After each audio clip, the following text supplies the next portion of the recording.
Bom dia, boa tarde, boa noite, sejam todas, todos e todos muito bem-vindas, bem-vindos e bem-vindos ao Instituto Gatued, editora Gatued. Esse aqui é o nosso evento feminista, quando as mulheres se movimentam, transformam a história. Então, eu estou aqui hoje com uma pessoa muito especial, né, muito importante na cena literária aqui de Belém, a Franci Rocha, escritora, poeta, editora, produtora, né? Uma das mulheres do movimento Mulherio das Letras, ecoadas, aqui de Belém. Ano passado, o movimento aconteceu aqui, o Nacional, foi muito show de bola mesmo, muito bonito, muito importante. E eu quero que a Franci comece antes. A gente vai fazer uma palestra, a Franci vai fazer uma palestra, né, sobre o projeto dela, Escreva-se. E antes dela começar, eu quero que ela fale um pouquinho quem é a Franci Rocha e um pouquinho sobre os seus projetos. E aí ela começa. E aí, Franci, diz aí quem é a Franci Rocha? Olha, essa é uma pergunta filosófica, viu? Eu Muito ponho todo profunda. mundo para pensar. Só te olho. Bem, né? Franci Rocha, né, é uma mulher do norte do Nordeste, né? Nasci no Nordeste, mas resido desde muito pequenininha no norte do Brasil, que é aqui em Belém do Pará. Considero a minha terra em todos os sentidos. E a literatura, para mim, é muito importante. A expressão da literatura nas mais diversas formas possíveis. E é por isso que eu atuo nela de muitas formas, como você disse, né? Produtora, editora, também escritora, são muitas, né? Muitas atuações dentro dessa área. Eu gosto de pensar sobre de que maneira aquela história vai ser melhor mostrada no livro, né? Então, eu venho para a literatura nesse contexto de organização, de formatação, né? Por isso que eu estou na editoração de livros. Mas, acima de tudo, eu sou apaixonada pelo conhecimento, pelo saber, pela filosofia, né? Eu gosto dessa área do pensar, de repensar ideias, conceitos. Então, por isso que eu comecei dizendo que é difícil, né? Uma pergunta até filosófica, né? Quem é Franci Rocha? É difícil responder assim, em poucas palavras, em alguns minutos, mas com certeza eu sou uma buscadora de saber, de conhecimento. Eu acredito que cada segundo, cada conexão, cada momento, a gente aprende um pouco mais e a gente pode agregar isso para nós ou não, depende se aquilo estiver conectado com aquela pessoa que nós somos naquele momento. Então, eu sou uma pessoa em construção. Importante, né? Tá o tempo todo se construindo e se reconstruindo, né? Principalmente a gente que tem que tá nessa luta aí constante de estar provando a qualidade do que a gente está fazendo.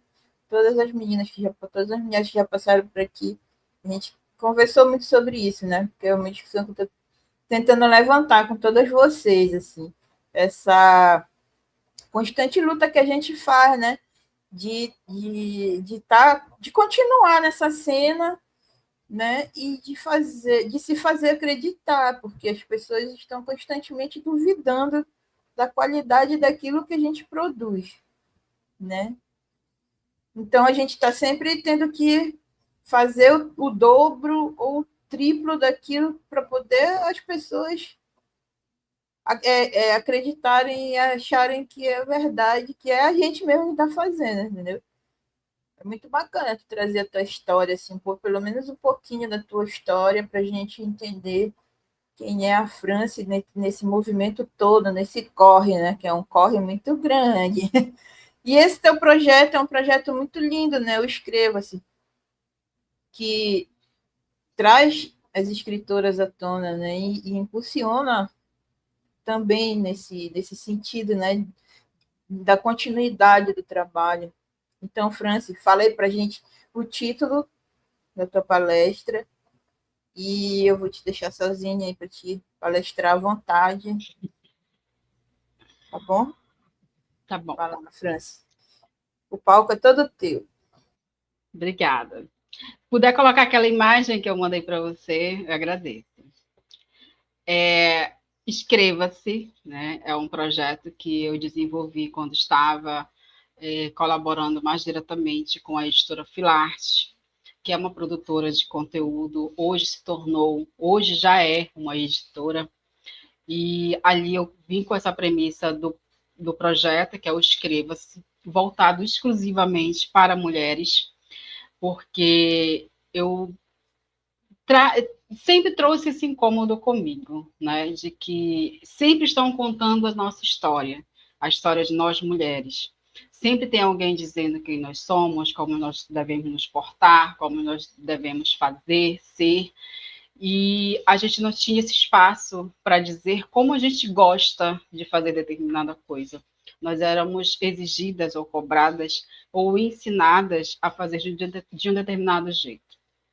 Então, quando eu tive essa oportunidade de trazer esse projeto, de desenvolver esse projeto, aliás, de poder abrir esse espaço para que mulheres pudessem se escrever, né, dizer quem elas são, deixar o seu registro, o seu nome, as suas ideias. A Filarte, ela foi um espaço que me acolheu e disse: o seu projeto é magnífico e nós queremos ele aqui. E ali eu comecei a desenvolver, né, nesse espaço, lives, né, entrevistas por meio de lives com essas mulheres, e eu conversei com mulheres de diversas partes do Brasil. E cada conversa que eu tinha, eu ficava maravilhada com as histórias que eu ouvia. Eu lembro que teve uma moça que ela era da Paraíba, e a gente estava mais de 2 horas de conversa, de entrevista, não era live, depois que nós marcávamos a live. Quando eu terminei de fazer a entrevista dela, ela disse para mim assim: Franci, agora eu quero saber quem é você. Me conte sobre você, eu quero conhecer a tua história. E eu fiquei assim: caramba, como assim? Sempre sou eu conversando, entrevistando. E ela disse: não, agora eu quero conhecer você, eu quero saber quem é você. E ali eu fui contando também toda a minha história, ela foi entendendo os caminhos que eu tinha passado, as lições que eu tinha aprendido, mas foi um momento muito, muito magnífico, porque naquele momento eu fiz, nossa, eu estou me escrevendo aqui. Então, é muito interessante essa troca que a gente tem quando a gente conversa, sobretudo com outras mulheres. É claro que a literatura ela tem uma vasta produção, não excluo a literatura que os homens produzem, porque eu acho que para mim é literatura, mas a gente tem que sim valorizar muito mais a literatura produzida por mulheres, porque são literaturas que são relegadas às prateleiras que ficam lá esquecidas, né? Acho que ela é bem de baixo mesmo, que nós temos que nos abaixar para alcançar. E aqui o intuito é elevar, né? Então, o Escreva-se, ele tem essa esse desejo de conhecer as histórias, as mulheres. E eu costumo dizer que aqui são mulheres que escrevem, são mulheres que publicam, que ainda não publicaram, são mulheres que escrevem anonimamente, que não têm o seu nome de registro, mas que de alguma forma elas escrevem, as mulheres que publicam de maneira independente, como nós fazemos, né, Leila? A gente está aqui nos nossos corres, a gente se vira, a gente publica. Então, até aquelas mulheres que só escrevem numa rede social, publicam e fica ali aquilo reverberando na gente. Então, são mulheres que também estão promovendo esse pensar. E eu fui em busca dessas mulheres, que inclusive nem tinham a perspectiva de publicar nada. Esse sonho ou essa ambição, vou publicar um livro, quero ser uma autora publicada, era mais um jeito de extravasar o que estava dentro de si. E por isso o nome Escreva-se, né? É nós nos escrevermos, é nós contarmos a nossa história. quando eu estava no processo de desenvolvimento desse projeto, eu tinha uma frase que eu utilizo muito ela, que é tome posse da sua história. Porque a gente, por muito tempo, foi contada pelas pessoas. Ah, a França é desse jeito, ah, a França pensa desse jeito, a França gosta disso, a França gosta daquilo, e talvez eu nem gostasse de verdade, eu só estava tentando agradar outra pessoa. Então, o que contam da gente não é o que nós somos de fato. Muitas vezes é o que as pessoas acreditam que nós somos. Então, é por isso que é importante nós trazermos essa necessidade para dentro de nós, tirar de dentro de nós essa coisa que está lá dentro, que é o que nós somos de verdade. Então, ele passa por diversos caminhos, inclusive do autoconhecimento. Porque no momento em que eu tenho que olhar para mim e pensar, mas quem eu sou, o que eu gosto de fazer, de que maneira eu gosto de escrever, sobre o que eu penso, eu entro assim num degrau assim filosófico que talvez eu nunca imaginei que eu estaria. Então, se escrever também é isso, é se conhecer, se olhar, é pensar. E quando a gente pega essa frase, né, escreva-se, eu convido essas mulheres a se escreverem na história. Algumas ficam, mas espera aí, eu vou ter que falar de mim? Você vai ter que falar de você. Você vai ter que dizer quem você é, o que você gosta, o que você quer, o que você sonha, o que você imagina, ou mesmo o que você não gosta. Eu acho que o primeiro passo para esse autoconhecimento é eu dizer o que eu não gosto. Né? Então, é um processo, de certa forma, até terapêutico, né? Não que eu seja um terapeuta, mas acaba sendo também esse lugar em que eu tenho que parar e olhar para mim e ver e entender se eu me enxergo como eu realmente sou. Então, ainda que seja um projeto que eu busco essas mulheres que escrevem, essas mulheres que produzem literatura, ou qualquer tipo de arte também, porque tudo é expressão humana, é expressão do eu, é como eu vejo o mundo, é como eu sinto o mundo. Então, tudo isso passa por esse processo. Então, o Escreva-se, ele tem essa premissa principal, que é de eu me conhecer. Porque eu só posso escrever sobre mim ou sobre qualquer coisa que eu pense quando eu me conheço. Eu passei por muitos processos ao longo do desenvolvimento desse projeto. Ele deu uma pausa em 2024, mas o ano todo de 2023 foi um ano muito intenso, em que eu entrevistei muitas mulheres. Eu tinha assim, lives semanais, então era um ritmo intenso de entrevista, de organização, de preparo, né? Então, toda vez que eu chegava, eu sempre dizia isso para as mulheres. A gente tinha um momento de entrevista, eu tinha um bate-papo diretamente com elas, e depois nós marcávamos uma live ao vivo. E todas as vezes que a gente ia para a live ao vivo, é como se a gente desse continuidade àquela conversa que a gente teve inicialmente. E isso era muito interessante porque a gente já vinha com elas já vinham com um outro olhar sobre si mesmas. Eu tinha essa observação. Eu captava, né, anotava frases que elas diziam, e elas diziam assim, nossa, eu falei isso, você falou isso. E eu gostei muito dessa sua frase, tanto que eu utilizava como uma frase de destaque sobre o pensamento geral que essa mulher estava ali externando para mim. Então, eu fui aprendendo também com elas, né? Tenho certeza que elas também, em alguma medida, aprenderam algo comigo, mas quem ganhou muito mais nesse processo fui eu.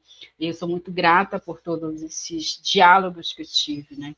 Então, apesar da pausa em 2024, eu decidi agora retomar, porque foi uma reflexão que eu fiz, eu disse, eu estou sentindo falta disso, dessa troca, desse diálogo, dessa conversa, porque isso me alimentava de uma maneira que nem eu sabia que me fazia tão bem, né? Eu inicialmente achava que estava ajudando alguém. A gente vem, o nosso ego aí sobe um pouquinho, né?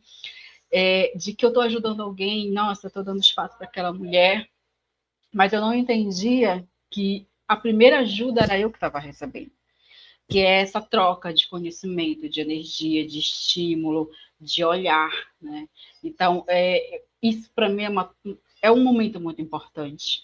Eu disse, eu preciso retornar, eu preciso retomar esse momento, né, de conexão, que às vezes a mulher está lá no sul do Brasil, eu estou aqui no norte, mas a gente acaba tendo uma conexão tão profunda, tão grande, tão sincera, que é impossível não ser transformada, não ser atravessada por esse conhecimento que a gente tem sobre a história da outra, né? Quando a gente conhece outra história, quando a gente conhece outra pessoa, a gente entende que algumas coisas nossas não são tão importantes ou que a gente precisa dar importância a outras.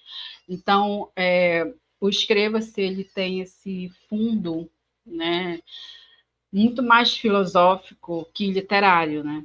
Eu fico transitando nesses dois mundos, assim. Às vezes eu não sei se eu sou mais atravessada pela filosofia e pela literatura, mas eu acho que uma não vive sem a outra, né? Então a gente acaba vivendo, porque quando a gente vai produzir um texto literário, a gente tem que passar por essa filosofia da vida. E quando a gente compreende certos espaços, certos momentos, certas convivências, a gente entende que aquela literatura ali produzida pelos grandes nomes, né, do nosso cânone, trazem histórias que foram vivências deles, né? Foram aqueles momentos que eles capturaram e transformaram em literatura que se eternizou. Né? Mas ela não é longe do nosso cotidiano, e é exatamente o que nós fazemos hoje. Nós fazemos também essa literatura do cotidiano, mas a gente ainda tem essa timidez de achar que não é tão importante.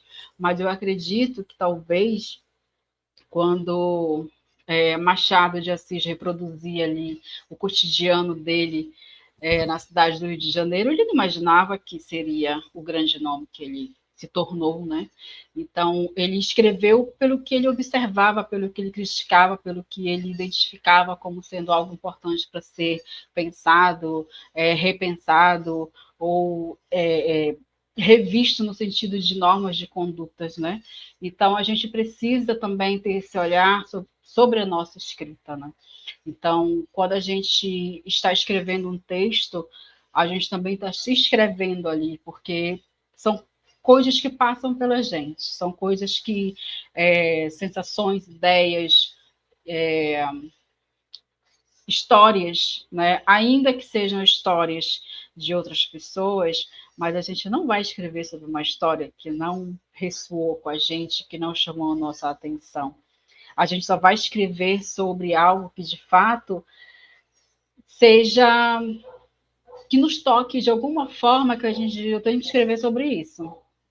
Porque se eu não escrever sobre isso, eu não vou conseguir ficar tranquila, digamos assim. Então, a gente passa pelas histórias, as histórias também passam pela gente.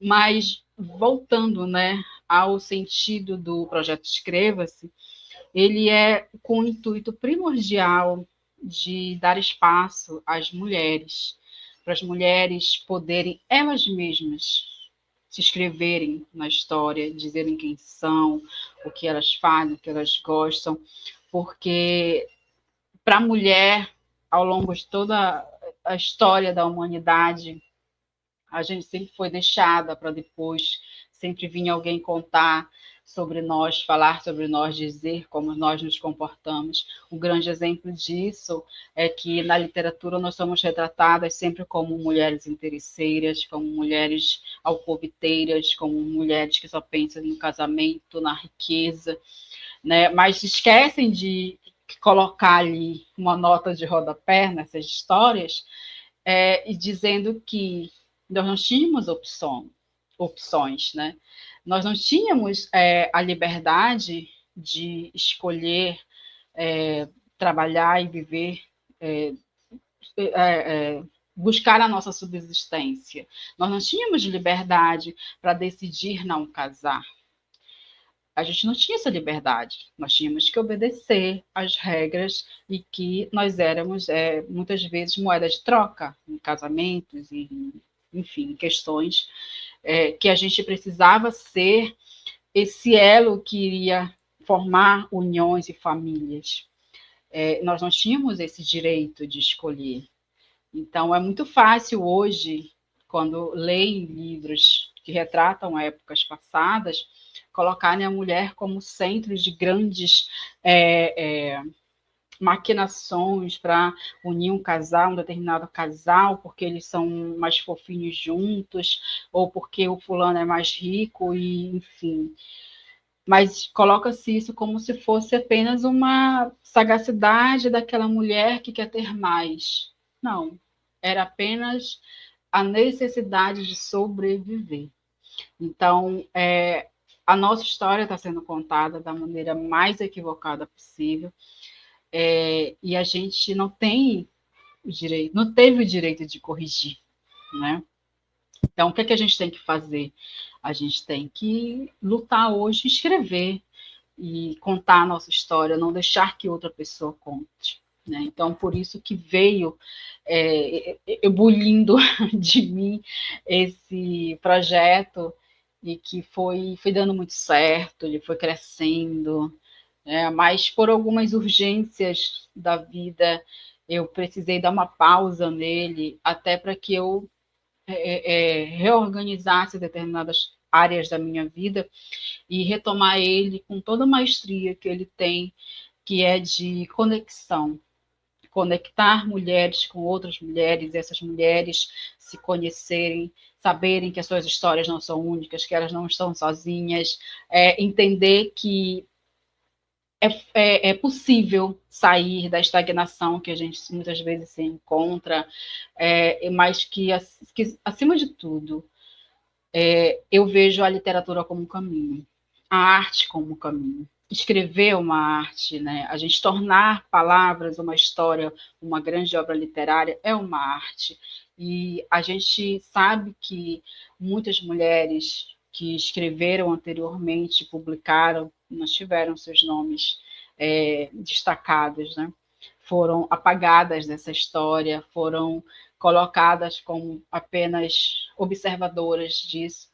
E eu acredito que hoje nós não temos mais a possibilidade de viver dessa forma, como se a gente fosse um mero objeto que adorna uma estante, uma prateleira, que torna bela alguma coisa. Né? Então, são esses passamentos que passam por mim, né? que inquietaram o meu ser, a minha alma, para me movimentar e buscar esse espaço que hoje a internet nos permite de conversar, conversas a longa distância. Nós não precisamos estar no mesmo lugar, na mesma cidade, para ter uma conversa, ou estar na mesma cidade, como é o nosso caso, a poucos metros de distância, mas ainda assim ter essa conexão virtual e de conversa, de diálogo, de troca, né? E a cada vez que a gente faz isso, a gente escreve um pouquinho mais, a gente consegue se colocar à frente de muitas outras, né, situações que muitas vezes a gente pensa que não tem mais solução, mas tem. Então, assim, eu até brinco que eu já estou, né, me inscrevendo pela Europa.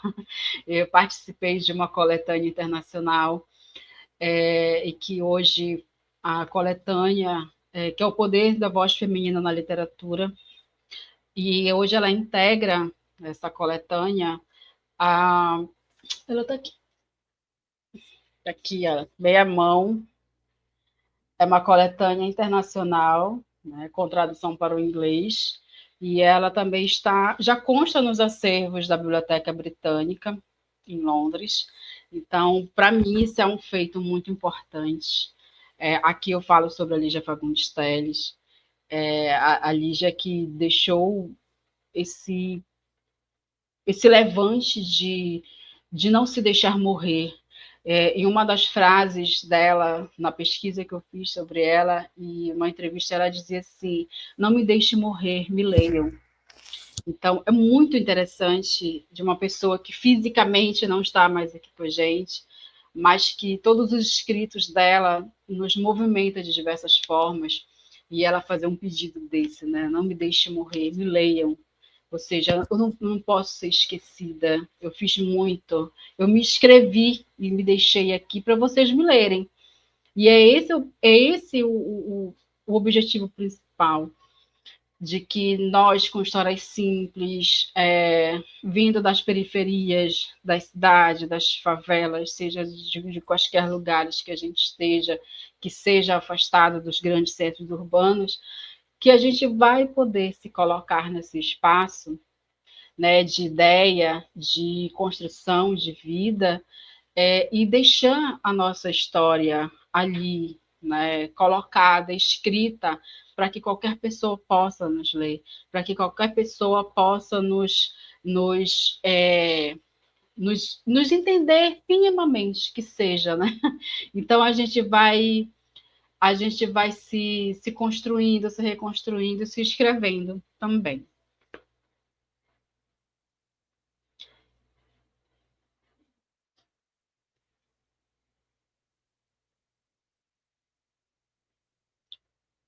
Seu áudio está desligado. Foi show tua palestra. Muito obrigada. E eu quero te dizer que eu quero mais palestras, porque eu sei que tu tem mais coisa para contar, tu tem outros estudos, mas foi bacana. E esse teu projeto é um projeto assim muito doido, porque né, quando eu assisti, é um projeto que só a galera assim do Sudeste faz, né? Que a gente não vê aqui, né? E aliás foi te assistindo que eu tive a ideia também, né? Assistindo várias coisas, mas quando eu assisti o teu projeto, aí eu disse, pô, dá pra gente fazer usando a internet de uma forma bem bacana, vai ficar legal, né? E aí, desde quando eu te assisti, que os projetos estão rolando, tanto na internet quanto ao vivo, né? E na pandemia a gente usou bastante esse movimento, né? De fazer as coisas só pela internet. Tá junto, porém separadas. Juntas separadas. E Não precisamos estar grudadas, né, para fazer as coisas. Sim, não, precisamos, cada uma no seu canto, cada uma na sua casa, mas fazendo trabalho juntas. É isso que a gente está fazendo, na verdade, no Mulherio, né? Sempre juntas, mesmo não podendo estar fisicamente o tempo todo juntas, a gente está sempre juntas. O tempo todo discutindo, o tempo todo produzindo, né? Vai se E ajustando, né? sim. E conta pra gente quando é que vai voltar esse projeto maravilhoso. O projeto, eu já estou, né, convidando algumas autoras para compor. Porque eu estou expandindo ele, né? Qual é hoje a reformulação que eu estou fazendo ele? Antes era somente as lives, a divulgação das autoras, e aí eu ia fazendo alguns cortes e colocando. Mas qual é a minha intenção? É que eu percebi que muitas mulheres que eu entrevistava, elas ainda não tinham publicado nada. Então, eu acredito que a gente também pode se unir para incentivar as outras, né, a publicar, a fazer grupos de leituras de escrita, né? Então, trazer também conteúdo sobre a própria questão da escrita, da saúde mental, que é muito importante, da gente entender esse processo histórico que nós, mulheres, estamos aí tentando, né, reescrever, né, mudar, na verdade, porque o que já passou, a gente não vai conseguir mudar nada do que está lá atrás. Mas daqui para frente, dar oportunidades, né, trazer essa ideia de que a mulher ela pode hoje. Antes tinha muitas regras, muitas Barreira. proibições, né? Então, hoje não. Hoje nós temos. Ah, é fácil? Não, não é fácil. Nem um pouco. Mas a gente tem a possibilidade de hoje Sim. poder fazer. Quando a Então, gente assim, se junta, ganha força, né? exatamente. Então, assim, é nesse intuito que o projeto ele se reescreve, né? Vamos dizer assim, ele se Sim, reescreve para que ele traga também conteúdos de orientação, de como fazer publicação, de como produzir algum texto mais rápido, como divulgar seu livro, o seu texto, coisas sim. assim que sejam simples, né, que as mulheres possam ir adaptando no seu dia a dia, Sim. no seu processo de Inclusive, eu escrita. faço a você mesmo, né? Edita Exatamente, teu texto, tu exatamente, faz o teu livrinho artesanal, teu fanzine, e exatamente. Olha, joga pro mundo. eu trabalhei numa empresa em 2010, eles me chamavam de a menina da comunicação. E lá tinha várias premiações para os colaboradores, né? E chamavam de colaborador padrão. Aí, mas junto com essa premiação tinha outros, né? Eu falei, mas então não é só colaborador padrão. Aí eu mudei o nome para Faça Acontecer, porque para acontecer a premiação, o colaborador tem que se empenhar para conquistar, né? E aí ficou muito bacana, porque todo mundo diz, gente, isso aí que é da minha da comunicação, faça acontecer, ou seja, eu tenho que fazer acontecer pelo meu esforço, pela minha dedicação, aquela premiação, porque inclusive eram premiações em dinheiro, né? Então, eles recebiam, então tinha um momento de festa, eu que organizava toda a festa, né? Fazia festa, chamava decoração, fazia tudo, e eles se sentiam extremamente valorizados naquele momento, né? Então, é isso também que nós hoje temos que utilizar essa premissa de que nós temos que fazer acontecer. Né? Nenhuma Sim, editora vai chegar e dizer assim: olha, Leila, tu escreve, manda aí alguma coisa. Nenhuma editora né? vai fazer isso, né, gente? Nunca. Tem gente que manda, que já é publicada aí por grandes editoras e tem texto recusado, né? Então, É, a gente também tem que saber como a gente tem que. Como é que a gente vai conseguir chegar a esse patamar? É escrevendo, é escreve publicando, mesmo que seja num blog que a gente tem ali que é gratuito, escreve lá, veja no mecanismos WhatsApp, de no Instagram, proteger o seu no Face, conteúdo. tudo. Isso.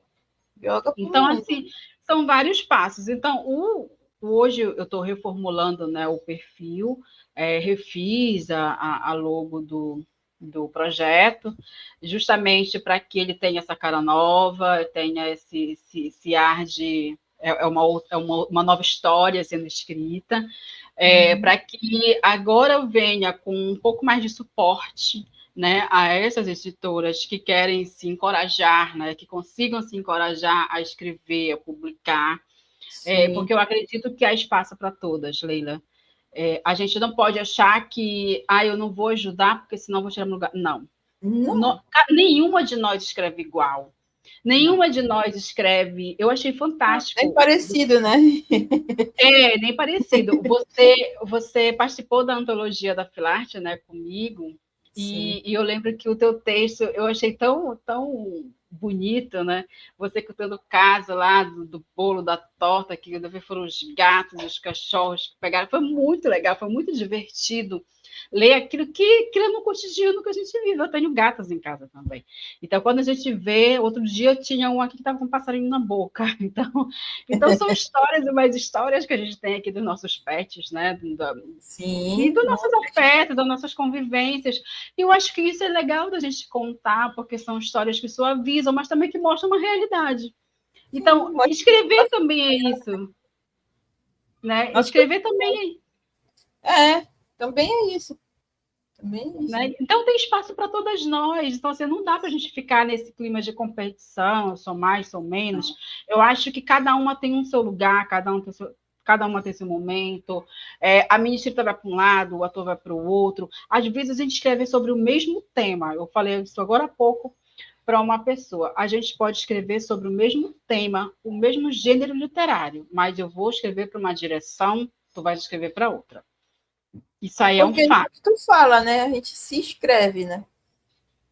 A gente traz a nossa cultura, nossa criação, né? Está entranhado na gente. A gente escreve aquilo que a gente é. Como ser Exatamente. diferente. A gente não vai conseguir escrever, Leila, fora daquilo que a gente experimenta, Sim, né? Então, a gente, por exemplo, vai ser difícil, não impossível, mas você que fala sobre uma realidade muito cotidiana sua, você de repente querer falar da alma, você vai ter que ler muito, você vai ter que estudar muito para você entrar nessa temática e poder escrever com propriedade, né? uhum.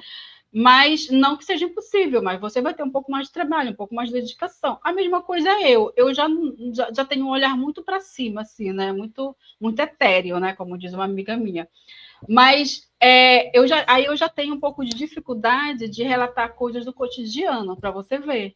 Então, eu escrevo para um lado, você escreve para o outro, mas nenhuma é mais importante ou menos importante que a outra. Com Então, certeza. tudo tem ali o seu jeito de tocar, porque, por exemplo, eu me diverti muito com a tua história. Eu achei disso, gente, que legal esse negócio aqui do gato, olha só esses traquinas, fazendo traquinagem na casa. Então, assim, é divertido a gente ler essas histórias, né? Ao mesmo tempo que a gente também tem que ter histórias que nos façam pensar, nos façam refletir. Então, assim, são muitos os caminhos, são muitos os processos que a gente vai vivendo e que eu não vejo isso como um demérito mais importante e menos importante. Eu acho que são todas essenciais. Então, quando a gente lida com a literatura produzida por mulheres, eu vejo como uma literatura muito do cotidiano, mas são muitos cotidianos, né? Do cotidiano da Leila, da Franci, da Maria, da Antônia, da Joana. Então, o que a gente tem que entender é que cada uma vai falar do seu mundo particular, do seu processo, da sua vivência, né? Dos seus afetos. Então, para mim, todas são importantes, né? Eu quero muito ler todas. Eu até brinquei outro dia com uma amiga, eu falei assim, olha, eu não tenho nada contra os autores e as autoras consagradas, que já são muito conhecidas, estudadas nas universidades, eu acho isso importantíssimo. Mas eu também quero conhecer o que a minha mana aqui do lado está escrevendo. Eu quero ler o que ela está escrevendo. Eu quero Sim. entender que universo é esse que ela está vivendo, que ela está pensando. Por exemplo, eu terminei um livro, então ele está no processo aí de leitura crítica, tá? Os processos que o livro passa, né? Mas a história em si eu já fechei. A história é essa. E aí eu fiquei assim, gente, agora minha cabeça está fervilhando para outras coisas. Já tem outras histórias aqui na minha cabeça. Vai E eu, escrever, vai aí escrever. eu fiquei assim, eu tenho que escrever, eu tenho que começar a parar uma hora do dia e começar a colocar essas histórias aqui, depois eu vejo o que, é que eu faço com elas. Mas o que isso significa? Que aquela história ali que eu já dei aquele final ali para o livro, né? Para o livro, né? Mas já tem outras surgindo aqui. Então, assim, a gente, quando começa a escrever, a gente não para. Eu imagino que tu chega, tu tem uma história ali que os teus pets fizeram, tu já tem uma história aqui. Hoje é do Fernando, amanhã é da Antônia, amanhã. E assim vai, né? Mas Sim, porque a gente também precisa dessa produção, Leila, como também um extravasamento de todo esse universo que a gente vive diariamente, né? Porque a gente passa por muitas coisas. Eu digo que mulher, né? Eu falo sempre das mulheres. Parece que a gente é muitas em uma. A gente é a mãe, a gente é a filha, a gente é a estudante, a gente é a professora, a gente é a esposa. Nós somos várias. A escritora também, né? Não pode deixar. Tem a profissional, enfim. Então, cada segundo desse momento da vida, a gente tem que ser uma. Então, por exemplo, agora eu estou sendo a escritora, também a produtora, né? Porque eu estou aqui falando do meu trabalho. Mas um pouco antes de falar com você, eu estava sendo a profissional, porque eu estava dando uma orientação para minha cliente sobre um livro dela. Então, a gente estava verificando o texto, o que é que faltava, ela decidindo o que ia ficar, o que não ia ficar. Mas antes disso, eu tive que ser a Francimãe. Eu tinha que verificar a saída da minha filha da escola, né? Mas logo de manhã eu fui a France Filha, porque eu tive que dar atenção para minha mãe. Aí eu fui a France Irmã, porque a minha irmã passou aqui, eu tive que falar com ela uns momentos aí. Então, assim, eu fui muitas durante esse dia, mas em nenhuma delas eu fui a mesma. É doido isso? É muito doido. Em cada momento, uma pessoa na mesma, outra pessoa na mesma pessoa, né? Várias pessoas dentro da França. Isso é muito doido. Muito E doido é isso, muito né? bacana, né? E é muito bacana que se a gente para pensar assim, é uma ginástica, né? Que a gente faz uma ginástica identitária, porque E põe a a gente ginástica precisa se, nisso. a gente precisa se enquadrar ali naquele momento e ser aquela pessoa, né? Dar a É, atenção necessária que aquele momento exige. mas que fique bem claro aqui que eu não estou falando de múltiplas personalidades, né? Eu estou Não, falando não. de situações, porque às vezes, por exemplo, eu estou aqui tendo uma conversa com você sobre literatura, sobre a mulher, sobre tudo. É óbvio que eu não vou ter essa mesma conversa com a minha mãe, que tem seus 80 e poucos anos ali. É lógico que eu vou ter uma outra conversa com ela. Eu não vou deixar de ser a Franci, mas eu já não vou ser a Franci escritora, né?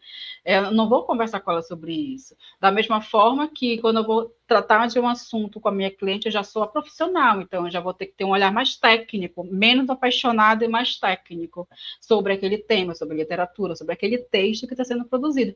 Então a gente vai se ajustando para que a gente evidencie aquela pessoa que a gente é no sentido de profissional, de pessoa, assim como se eu sendo casada, no momento ali que eu estiver numa conversa, no diálogo com meu esposo, com meu cônjuge, eu já não vou ser profissional, já não vou ser a filha, já não vou ser a mãe, eu vou ser a mulher, né? Eu vou ser a pessoa. Então a gente vai fazendo essas adaptações de conteúdo e não Sim. especificamente de personalidade, né? Então, E se a gente pegar a história, a gente vai ver que é uma coisa que não era muito possível para as mulheres há pouco tempo atrás. E nem era esperado, né? Era esperado das mulheres que elas fossem a dona de casa, mãe, tudo num isso bolo só, dentro ali, sem falar com mais ninguém. que E não só podia ter isso, ninguém vontades, esperava que né? ela fizesse mais nada, né? Como se isso já fosse pouco também, né? Ser É, mãe, dona de que serviço casa, de era muita esposa, coisa. né, filha, porque geralmente aí vinha a mãe morar junto, o pai, aí vinha a sogra, vinha o sogro, todo mundo para ela cuidar, né? Mas não era esperado que a mulher tivesse uma profissão. Olha, quantas profissões tem?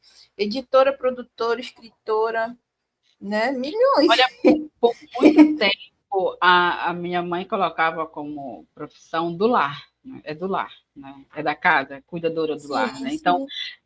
na época dela era dessa forma. Eu até costumo dizer assim para algumas pessoas que o sonho dela era que eu me tornasse quem ela foi, dona de casa. E eu digo que eu nunca gostei disso, né? Mas por uma questão mesmo de imposição e de rebeldia social, né? Porque eu acho que esse não é o único lugar da mulher, né? Eu não me recuso a cuidar da casa, limpar a casa, fazer almoço. Eu acho que isso é válido, até porque a gente tem que sobreviver, né? A gente tem que, se ninguém faz, a gente tem que fazer para nós mesmos, né? Mas não que isso seja um trabalho exclusivo da mulher. Aí eu acho que é aí que digo, não, peraí, tem que dividir aí, porque o fulano lá tem que fazer, mas na cabeça, porque é o que eu desconstruí também comigo. Que na criação que a minha mãe recebeu, esse era o papel da mulher. A mulher nasceu para isso. Para servir o Sim. marido, para servir a casa, para cuidar da casa, para cuidar dos filhos, para fazer. Para Década de isso. 70, 60 era isso. Não Ah, tinha. minha mãe é de 41, né? Então, assim, é 1941 que a minha mãe nasceu. Então, assim, eu que nasci em 80 já peguei um pouco essa fase, mas aí essa minha rebeldia social me fez pensar, não é isso que eu quero, né? Eu não, E talvez mesmo sem querer, assim, mesmo sem ter percebido, ela te criou para ir além, né? Ela te deu uma noção Sim, de muito mais, para ir muito mais, né? E questionar muito perca mais. esse padrão aí, tipo assim, olha, É, eu não consegui, mas você consegue, né? Então, eu acredito, sim, que de alguma forma silenciosa, é óbvio que ela não vai sentar aqui comigo e conversar e dizer que houve, mas eu vejo nos comportamentos, né? Eu vejo que a maneira de olhar, né? Às vezes ela vem e diz assim, não, mas o que você tem foi você que conquistou, foi você que comprou, né? Então, assim, e a minha mãe é assim, ela estudou até aquela famosa quarta série primária, né?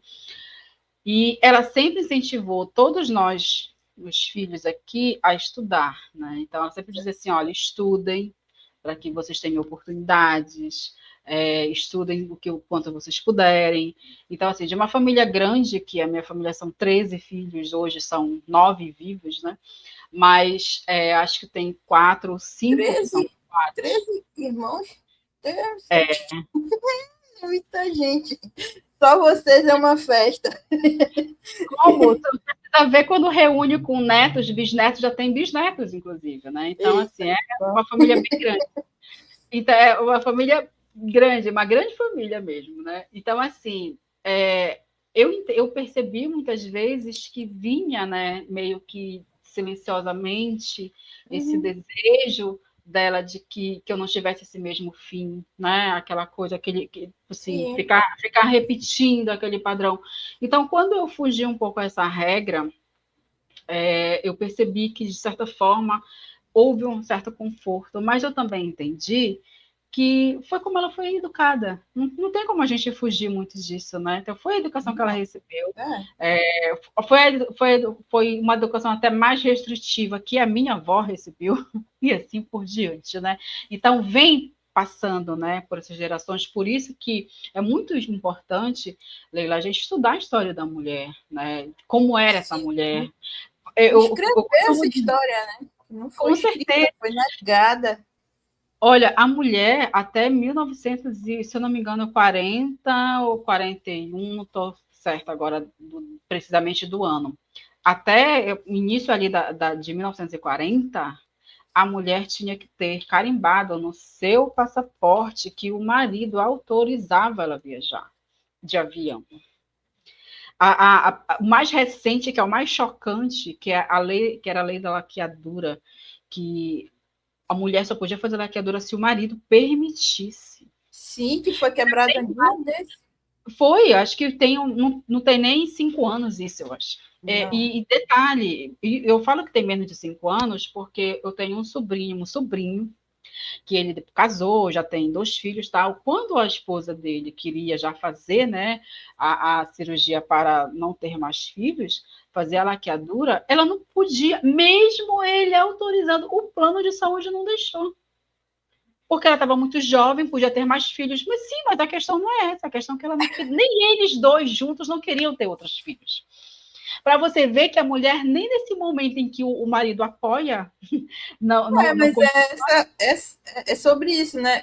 O corpo da mulher não é dela, né? não, é uma propriedade do Estado. É uma Propriedade do propriedade do Estado. Entende? Então, assim, Estado decide. são muitos processos, são muitos caminhos que a gente enfrenta, Leila, que quando as pessoas falam assim, eu me retorço muito assim, mas eu me seguro para não ficar dando porrada nas pessoas, quando as pessoas falam que criticam, né, a questão do feminismo, essa luta das mulheres, então é muito delicado isso, porque França, eu vivi situações em que eu tive problemas e perseguições de outras mulheres, que eram Sim. para estar do meu lado, que eram para estar Que é caminhando. muito grave, né? Que é muito grave. E são mulheres que abrem a boca e dizem que são feministas. Eu disse assim, mas em que país, querida, você é feminista? Porque eu desconfio que no Brasil você não é. Então, assim, mas são coisas que eu saio por aí difamando? Claro que não. Mas são coisas que eu vivi. Então, quando a gente pensa que a questão patriarcal ela é somente dos homens para com as mulheres, não.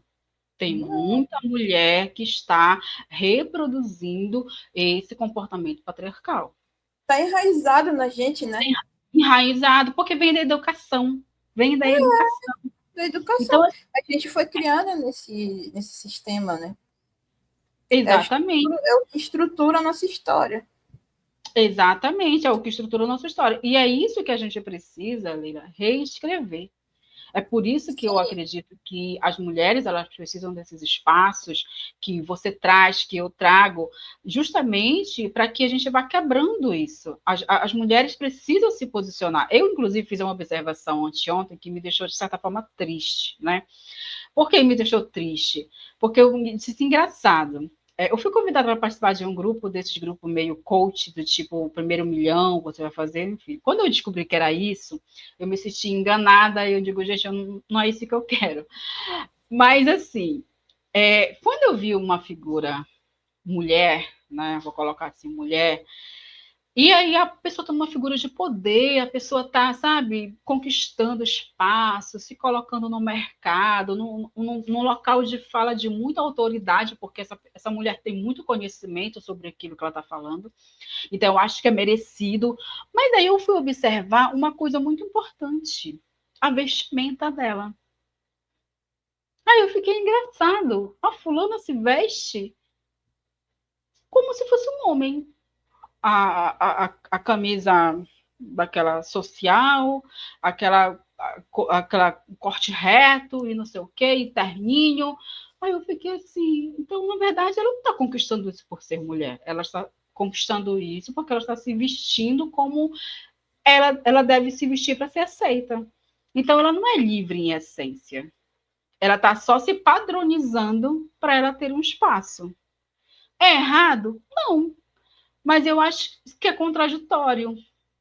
Quando você, como uma figura feminina, mulher, vai ali para ocupar aquele espaço e demonstrar que você está sendo, né, como posso dizer assim, um incentivo para outras, você acaba não sendo. Porque eu preciso me travestir daquela forma, eu não posso usar um vestido esvoaçante, uma coisa mais legal, ou que tenha um caimento que seja mais próximo daquilo que eu gosto. Então eu percebi, poxa, ela não é livre em essência. Ela está vestindo de acordo com o padrão que é exigido para aquele tipo de atividade que ela está exercendo. Eu fiquei triste com isso. Mas nenhuma de nós é livre, né? Somos Tem... livres, nenhuma de nós é. São muitas as exigências, assim, em cima da gente, né? A gente, olha, tem uma coisa, vou te perguntar uma coisa que eu perguntei para as outras mulheres, com quem eu já conversei. Quando tu diz qual é a tua profissão, tu diz eu sou escritora. Hoje sim. Mas isso demorou um tempo, não foi? é uma coisa que eu falei na Feira do Livro do ano passado, que perguntaram, eu disse que eu tive que fazer um trabalho comigo mesma, mental, né? Não, eu sou escritora, eu escrevo, eu produzo. Então, aí eu tive que fazer isso como uma espécie de mantra comigo, para que eu me enxergasse como essa mulher que escreve, que produz literatura, que está no universo da literatura. Sim. A Então, gente precisa fazer a isso. gente precisa, é um exercício, não é? Porque por tudo isso que a gente conversou, porque o machismo cala a gente. Ele traz o medo da gente de se afirmar, olha, eu sou escritora. Eu também levei um tempo para dizer eu sou escritora. Eu comecei a dizer isso agora, pouco tempo, porque com todo esse engajamento e tal, com todo o convívio com tantas mulheres escrevendo e tal, aí eu comecei a trabalhar em mim esse processo. Um dia desse eu fui no médico e ele perguntou, né, que o médico de posto de espera logo que tu der um choro. Aí ele perguntou qual a minha profissão, né, o que é que eu faço, o que é que a senhora trabalha? Eu disse, eu sou escritora. Aí ele ficou assim, ele não esperava nessa resposta, uma resposta dessas. Ele ficou sem palavras, ele nem continuou o assunto.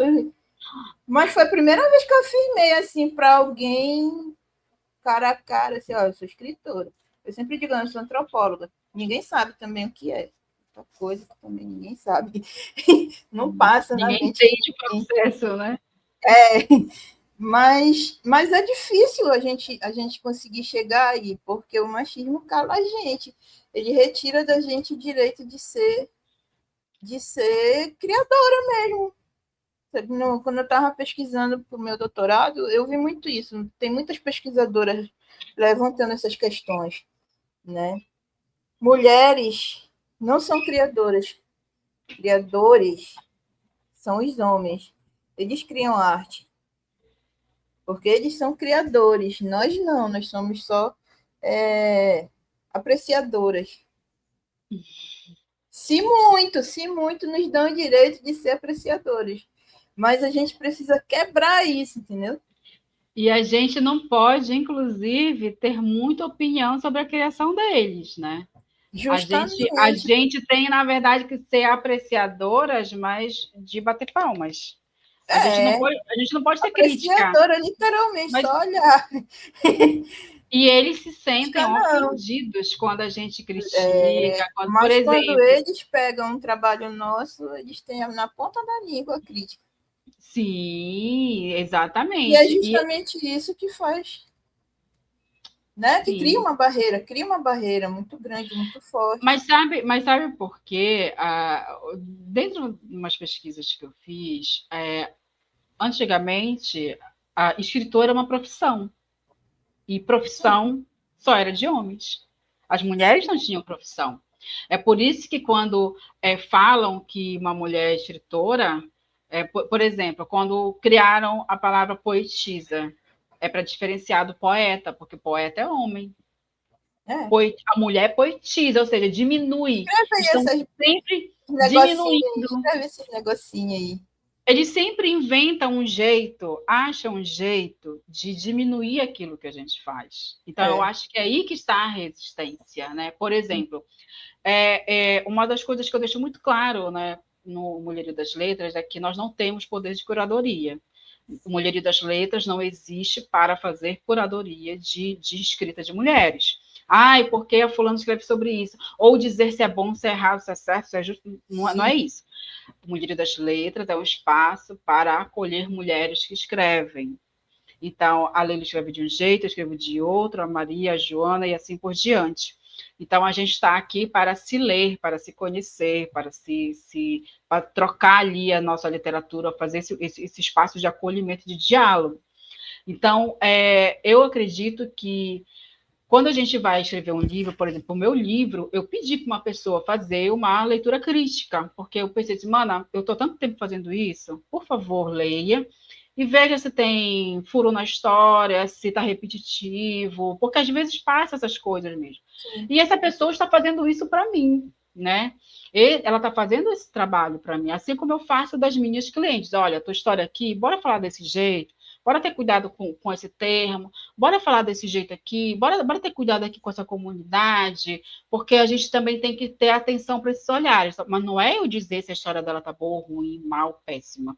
É Sim. apenas ajustar detalhes para que ela não tenha problemáticas, né, com a construção do texto dela.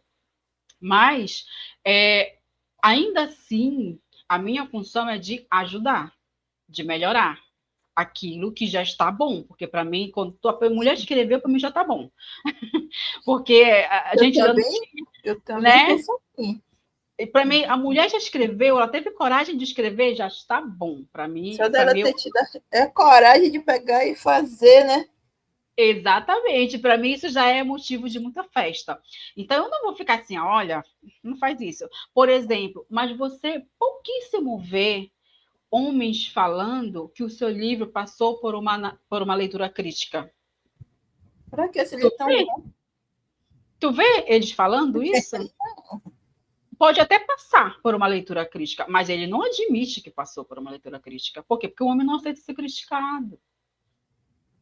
Eu vi uma mulher, né, ela concorreu, acho que em 2022, o prêmio Kindle de literatura, né? Ela falando assim, para eu publicar o meu livro lá, para ele concorrer, ele passou por 7 revisões. O livro da mulher passou por 7 revisões. Para ele estar apto, para ela se sentir também confortável do livro dela concorrer a um prêmio. Agora, tem homens que eu vi aí que queriam aplausos só porque estavam finalistas num prêmio internacional. Então, eu acho isso desnecessário. Porque eu acho que você tem que aplaudir, tem que reverenciar quem ganhou, né? Não que os outros que não ganharam perderam, mas, em essência, aquele lá foi escolhido. Então, a gente vê esse comportamento nos homens. Nós, mulheres, ainda somos muito tímidas, Leila, no sentido da gente entender a nossa escrita como uma literatura. Ainda que Isso seja uma literatura do cotidiano, que eu acho que não é menos importante, né? É literatura do cotidiano.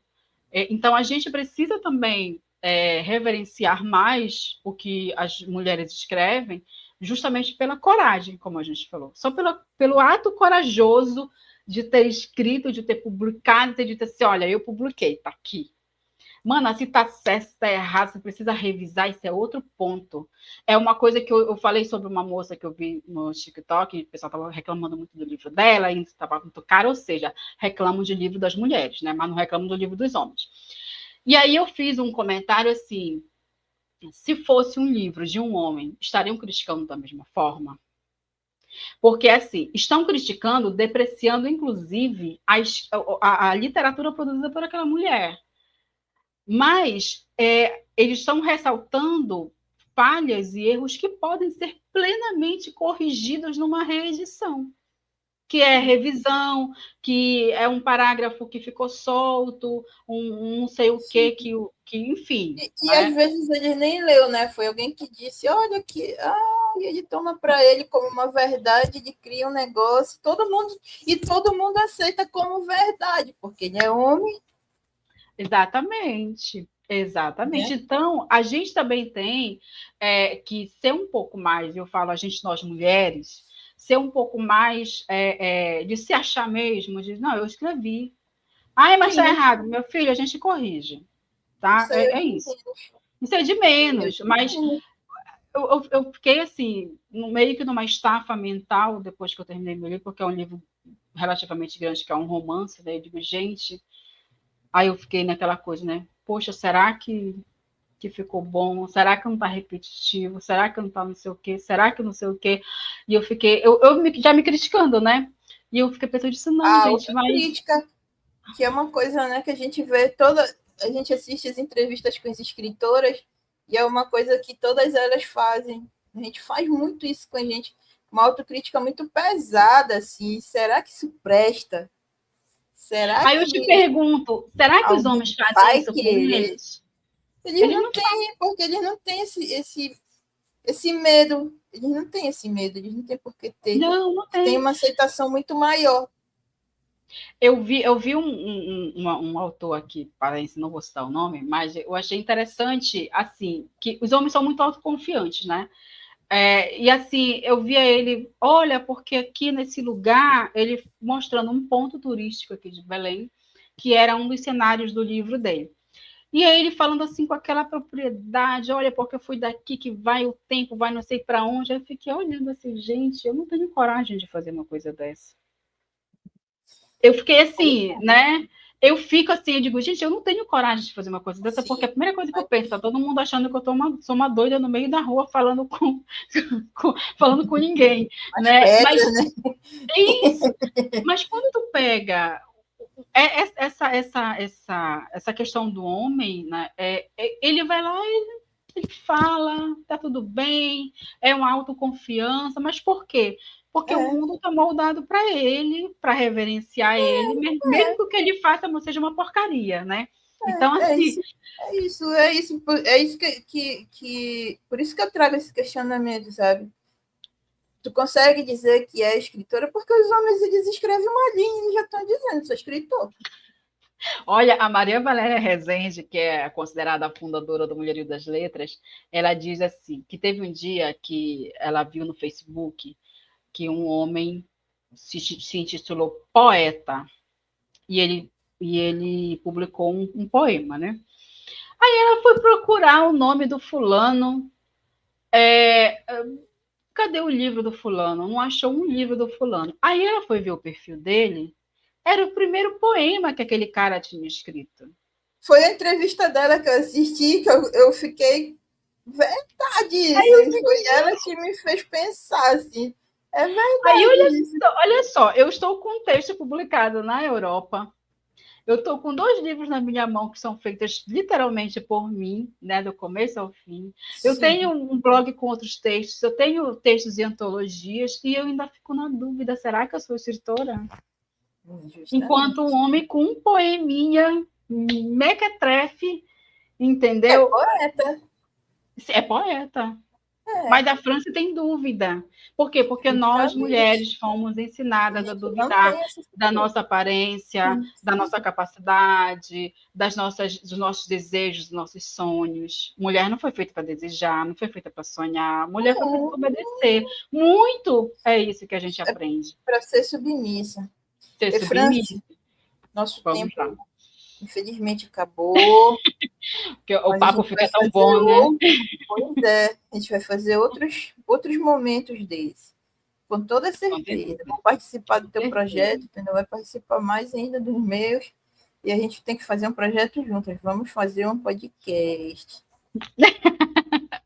Bora, mana, bora, porque a gente precisa dar voz, né? Liberar o microfone para essas mulheres É, colocarem a sua voz e ecoarem por esse mundo aí gigante que nós precisamos, né, querida? Sair desse sim, sim, sim. ostracismo literário que a gente vive. Franci, muito obrigada. Foi muito bom te ter aqui conversando mais um pouquinho com a gente, contando mais um pouco da tua história, falando do teu projeto. Uma honra te ter aqui. Gato Ed agradece. Povo, quem assistiu até aqui, muito obrigada. Obrigada a todas, todos e todos. E a Francis quer falar mais um pouquinho para a gente se despedir, se por Não, favor. agradecer o convite, né? Eu fico muito feliz com esses espaços, porque a gente vai batendo um papo, assim, a gente vai conversando, a gente vai trazendo, né, mais histórias, mais ideias, mais conceitos, e a gente vê que o quanto a gente precisa falar, né? Então, eu agradeço muito esse espaço. Esse também é o intuito do Escreva-se, quer também ceder esse espaço para outras mulheres. Você já foi convidada para estar no Escreva-se também. Em breve, teremos mais um diálogo aí com a Leila no nosso projeto Escreva-se e outras mulheres também. A minha rede social do projeto é Escreva-se _projeto, né? E aí a gente pode me encontrar pelo Instagram também, Franci Rocha Escritora. Lá também tem um arroba já lá na minha bio do projeto Escreva-se, para seguir o projeto, para acompanhar as novidades. E aos pouquinhos eu vou divulgando as próximas etapas e a agenda com as minhas escritoras, as minhas, olha a posse aí, as minhas colegas escritoras, que vamos conversar muito, viu? Temos muita coisa para escrever ainda. Obrigada, galera. Até o próximo vídeo. Tchau.